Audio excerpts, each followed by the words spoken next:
Hello කට්ටිය ඉතින් ඔන්න අද කතා කරන්න යන්නේ ඔයාලා කොහොමද mic for all script එක හදාන්නේ කියලා. ඉතින් ඔයාලගේ විරුද්ධවාදී පිළි කට්ටියත් එක්ක කතා කරන්න පුළුවන් මේකෙන්. ඔයාලා හොලා හදන map එකට යන setting වල ගිහිල්ලා මෙතන තියෙනවා පොඩි කියලා දෙයක් අන්න එක දුවලා ඇතුළට යන්න. චූටි script එක හදාන්න තියෙන්නේ. ඔයාලා උඩින් search කරගන්න ඕන on player කියලා. on player search කරගත්තා උඩින් මෙන්න on player join කියලා අන්න block එක ඇදලා දාගන්න. ඊට පස්සේ ඔයාලා action වල ගිහිල්ලා මේ යට තියෙනවා wait for millisecond කියලා අන්න block එක ඇදලා දාගෙන මේ බිංදු වෙනස් කරන්න 100ක් විදියට.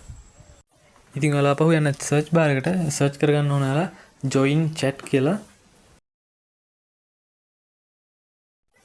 join chat කියලා සර්ච් කරලා උඩින් මෙනවා join chat channel කියලා අන්න උඩින් දාගන්න. මෙන්න මෙතන දාලා ලකුණට මේ උඩ තියෙන player කියන block එක ඇදගෙන ඉල දාගන්න. ඊට පස්සේ මේ අවසාන දාන ලකුණ ඔබලා මෙතන තියෙනවා get chat channel කියලා මේ channel එක කියලා තියෙන්නේ. අන්න ඒ block එක ඔබන්න. ඒතර ඒක වැටෙනවා එතෙන්ට. හරි ඉතින් මම හිතනවා ඔයාලා තේරෙන්නේ නැති කියලා මොකද පොඩි script එකක් අපිට හදන්න තියෙනවා. හරි ඉතින් ඔච්චර තමයි කරන්න තියෙන්නේ. දැන් වල පුළුවන් ඔයගේ ඔෆ්සයිට් ටීම් එකත් එක්ක කතා කරන්න මම ආතල්ලේ වන්නි වන්ද ට්වීට් උද ගන්න ඉතින් ආතල්ලේ ඉතින් අදට වීඩියෝ එක තමයි ඔයාලා ප්‍රශ්න වල තියෙනවා යට කමෙන්ට් සෙක්ෂන් එකේ මගෙන් අහන්න. හරි ඉතින් ආයි වීඩියෝ එක හම්බ ඔයාලා පරිස්සමින් ඉන්න මම ගිහින් ඉන්නම් බයි බයි. Why did shake it?